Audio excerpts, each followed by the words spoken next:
Hello बच्चों, जैसा कि आप जानते हो कि रेलवे ने ह्यूज वैकेंसी निकाली है और फॉर्म फिलअप जो है वो ऑलरेडी चल रहा है। अगर हम लोग ग्रेजुएट लेवल का बात करें तो उसका फॉर्म फिलअप का जो लास्ट डेट है वो 13 अक्टूबर है और अगर हम लोग अंडर ग्रेजुएट लेवल का बात करें तो उसका जो फॉर्म फिलअप का लास्ट डेट है वो 20 अक्टूबर है। तो सबसे पहला काम तो आपको ये करना है कि अगर आपने फॉर्म फिलअप अभी तक नहीं किया है तो सबसे पहले आप फॉर्म फिलअप कर लो, क्योंकि फॉर्म फिलअप करना बहुत जरूरी है। लास्ट तक जाते जाते क्या होता है, बहुत ही रस हो जाता है, सर्वर डाउन हो जाता है, जिससे फॉर्म फिलअप करने में बहुत ही प्रॉब्लम आती है। तो सबसे पहला काम तो आप ये करो। अभी देखो, कोई भी एग्जाम जब आप दे रहे हो ना तो सबसे इंपॉर्टेंट ये होता है कि आप उसके सिलेबस को समझो कि एक्चुअली उसका सिलेबस क्या है, तभी आप अपना प्रिपरेशन अच्छे से स्टार्ट कर सकते हो। और अगर हम लोग एक पर्टिकुलर सब्जेक्ट का बात करें, जैसे मैथ्स हो गया, रीजनिंग हो गया, जीके हो गया, तो आपको ये पता होना चाहिए कि जैसे अगर हम लोग मैथ्स का ही बात करें तो उसमें कौन से टॉपिक से ज्यादा क्वेश्चन आता है, क्योंकि जब आप ये जानते रहोगे तो आप अपना टाइम भी बचा सकते हो, क्योंकि जिससे कम वेटेज है उसको अगर आप थोड़ा इग्नोर भी कर दोगे तो जिससे ज्यादा वेटेज है वो आपको क्या करेगा, वहां पे आपका कवर अप हो जाएगा। तो आज मैं आप लोगों से डिस्कस करने वाला हूं मैथ्स के इंपॉर्टेंट टॉपिक्स और उससे कितने मार्क्स आते हैं, प्लस क्या क्या इस बार पैटर्न में चेंज हो सकता है, वो सारा हम लोग डिस्कस करेंगे। तो चलिए स्टार्ट करते हैं। तो सबसे पहले अगर हम लोग बात करें मैथ्स के वेटेज का, तो सबसे इंपॉर्टेंट चैप्टर जो होता है वो होता है नंबर सिस्टम। नंबर सिस्टम जो होता है, इससे आप देख रहे हो 5 to 6 क्वेश्चन ऑलमोस्ट पूछे जाते हैं। अभी देखो, नंबर सिस्टम एक बहुत बड़ा चैप्टर है, तो इसमें भी कुछ कुछ टॉपिक बहुत इंपॉर्टेंट होते हैं। जैसे अगर हम लोग बात करें यूनिट डिजिट कैलकुलेशन, आपको क्या करता है, एक बड़ा नंबर दे देगा। जस्ट एक एग्जांपल के लिए, जैसे 7 का पावर मान लो 222 दे दिया और आपको बोला इसका यूनिट डिजिट कैलकुलेट करो, तो आपको यूनिट डिजिट कैलकुलेशन अच्छे से आना चाहिए। इसके अलावा आप देखोगे डिवाइजर एंड फैक्टर्स, जैसे सम ऑफ डिवाइजर पूछा जाता है, प्राइम फैक्टराइजेशन वगैरह, इससे रिलेट करके क्वेश्चन आते हैं।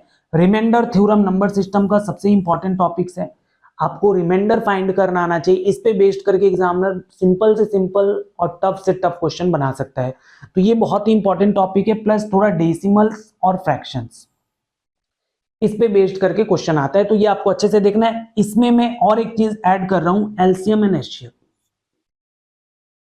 एलसीएम एंड एचसीएफ, इससे भी एक या दो क्वेश्चन आते हैं। तो अगर मैं इन दोनों चैप्टर को मिला दूं तो ऑलमोस्ट 7 to 8 क्वेश्चन आने के चांस होते हैं। तो इसलिए ये दोनों चैप्टर बहुत इंपॉर्टेंट है रेलवे एग्जाम के लिए। अभी अगर हम लोग नेक्स्ट टॉपिक का बात करें तो वो होता है सिंप्लीफिकेशन। अभी देखो, ये जो सिंप्लीफिकेशन है, यहाँ पे क्या है, ये बैंकिंग और एसएससी की तरह यहाँ पे क्वेश्चन नहीं आते हैं कि स्क्वायर रूट, क्यूब रूट वगैरह दे दिया, सिंपल मल्टीप्लीकेशन दे दिया, ये सब नहीं आते हैं। यहाँ पे जो सिंप्लीफिकेशन आएगा वो अल्जेब्रिक सिंप्लीफिकेशन आएगा। मतलब आप देखोगे सिंप्लीफिकेशन तो रहेगा, लेकिन वहां पे अलजेब्रा के कुछ फॉर्मूलाज यूज हो रहे होंगे, रूट्स वगैरह जो है इससे रिलेट करके ज्यादा। जैसे मैं एक एग्जांपल के लिए अगर आपको बताऊं तो ऐसा एक क्वेश्चन दे सकता है, like 2.3 square minus 1.2 square divided by 2.3 plus 1.2, इसका क्या आंसर होगा। तो यहाँ पे देखो, जस्ट मैंने एक एग्जांपल लिया है। तो यहाँ पे जैसे नॉर्मली इसको हमको स्क्वायर्स निकाल के सॉल्व नहीं करना होता है। यहाँ पे क्या है, आप एक, जैसे अगर मैं इस नंबर को a मान लूं और इसको अगर मैं b मान लूं, तो यहाँ पे मुझे क्या दिख रहा है, एक फॉर्मूला होगा a square minus B square, और नीचे क्या दिख रहा है मुझे, वही सेम a और b दिख रहा है। तो यहाँ पे क्या हो जाएगा, a प्लस बी। अभी देखो, ऊपर में a square minus B square मतलब क्या हो गया, इसका एक फॉर्मूला होता है a plus B, a minus B, और नीचे में क्या है, a प्लस बी है। तो अभी होगा क्या, ये कैंसिल आउट हो जाएगा और बचेगा क्या आपके पास, a माइनस बी बचेगा। मतलब सिंपली मुझे इन दोनों नंबर को माइनस करने से ही क्या होगा, आंसर मिल जाएगा। तो इस टाइप का, जैसे इसमें स्क्वायर्स, क्यूब्स वाले फॉर्मूलाज जो होते हैं, इस पे बेस्ड करके ज्यादा क्वेश्चन आएंगे। तो ये चीज आपको अच्छे से देखना है। अगर हम लोग अलजेब्रा का बात करें तो अलजेब्रा से आप देखोगे अराउंड 2 to 3 क्वेश्चन आते हैं। सिंप्लीफिकेशन में 4 to 5 क्वेश्चन आने का चांस होता है। अलजेब्रा से 2 to 3 क्वेश्चन आते हैं, इसलिए अलजेब्रा का सारा फॉर्मूलाज वगैरह आप अच्छे से देख के रखोगे। उसके बाद हम लोग बात करते हैं मेंसुरेशन। मेंसुरेशन से भी 2 to 3 क्वेश्चन पूछा जाता है। मेंसुरेशन में 2D एरिया और वॉल्यूम, वॉल्यूम से अगर पेपर थोड़ा कॉम्प्लिकेटेड बनाना है तो ज्यादा क्वेश्चन वॉल्यूम से दिया जाएगा, एरिया से कम आएगा। तो इसलिए आप लोग वॉल्यूम को थोड़ा अच्छे से पढ़ना। बच्चे उसके फॉर्मूलाज भूल जाते हैं, तो आपको फॉर्मूला अच्छे से लिख लेना, उसको बार बार रिवाइज करते रहना है। और नेक्स्ट होता है time and work and pipe and system. इससे अराउंड 2 क्वेश्चन आते हैं। ये दोनों क्वेश्चन आप एक ही मान के चल सकते हो, कॉन्सेप्ट ऑलमोस्ट सेम होता है, तो इसलिए इससे अराउंड 2 क्वेश्चन आते हैं। और देखो, ये time and work, pipe and system almost सभी कॉम्पिटेटिव एग्जाम में आता ही है। तो अगर आप कॉम्पिटेटिव एग्जाम की तैयारी करो तो ये चैप्टर तो आपको आना ही चाहिए। इसके अलावा अगर हम लोग नेक्स्ट टॉपिक का बात करें तो ये होता है प्रॉफिट एंड लॉस। ये भी मैथ्स का, देखो कुछ कुछ चैप्टर बहुत ही बेसिक है। जैसे रेशियो हो गया, परसेंटेज हो गया, प्रॉफिट एंड लॉस हो गया, तो इससे क्वेश्चन आते ही है। इससे आप देखोगे यहाँ पे 2 क्वेश्चन आने के चांसेस होते हैं, और इसमें भी जैसा कि मैंने बोला कि सिंपल से सिंपल और टफ से टफ किसी भी टाइप का क्वेश्चन दिया जा सकता है, क्योंकि बेसिक चैप्टर है तो इसको आपको थॉरोली पढ़ना है।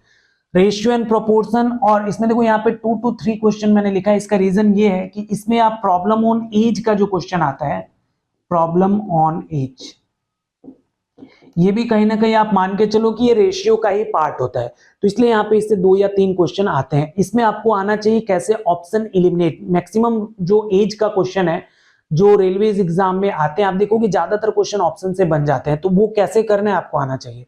ज्योमेट्री, देखो ज्योमेट्री में यहाँ पे 1 to 2 क्वेश्चन आते हैं, लेकिन इसका वेटेज अभी डिपेंड करेगा एग्जामिनर पे।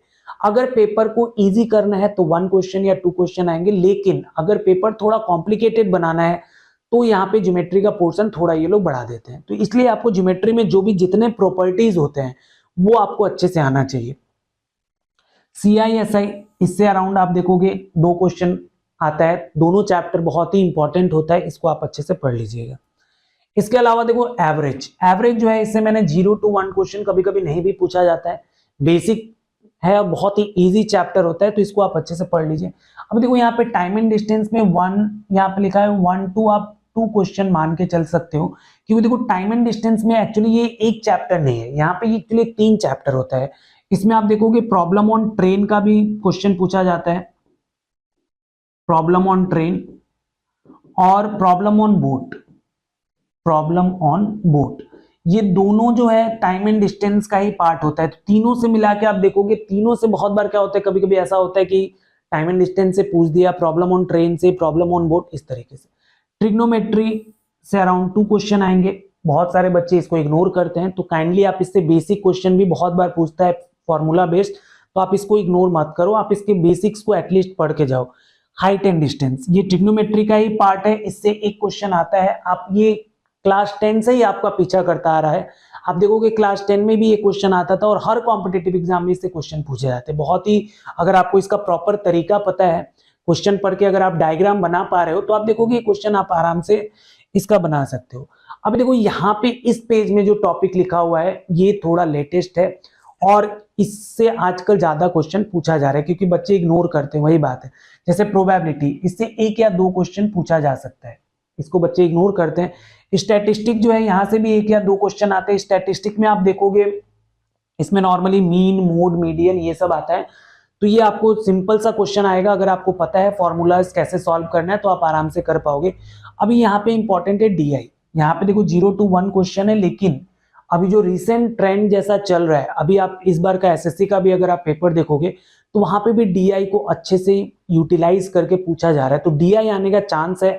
इसलिए ये नया आप बोल सकते हो पैटर्न में अगर चेंज करना होगा तो इस पे क्वेश्चन बना के वो लोग देंगे, तो इसलिए आप DI को प्लीज इग्नोर मत करना, उसको अच्छे से आपको पढ़ना है, क्योंकि इससे क्वेश्चन आएंगे। तो ये ऑलमोस्ट CBT 1 में आप देखोगे 30 क्वेश्चन है, और इस पे ये जो टॉपिक्स मैंने बताए इस पे इतने मार्क्स का क्वेश्चन आता है। एक बार मैं फिर से आपको दिखा दे रहा हूँ, आप लोग चाहो तो एक बार इसको स्क्रीनशॉट लेके रख सकते हो, जिससे आपको समझ में आए कि कौन से टॉपिक पे हम लोग को ज्यादा पढ़ना है। जैसे ये 2nd पेज है, 3rd, 4th एंड 5th, तो ये सारे टॉपिक्स थे, इसको आपको अच्छे से पढ़ना है। और देखो ये ऑलमोस्ट जो सारा जितना भी मैंने टॉपिक्स कराए, मैं अपने YouTube चैनल पे सारे के ऊपर अच्छे से वीडियो बनाने वाला हूँ, और अगर आप लोग इसको फॉलो करते रहिए, जिससे आपको सारा कंटेंट आराम से मिल जाएगा, और हमारे साथ बने रहिए।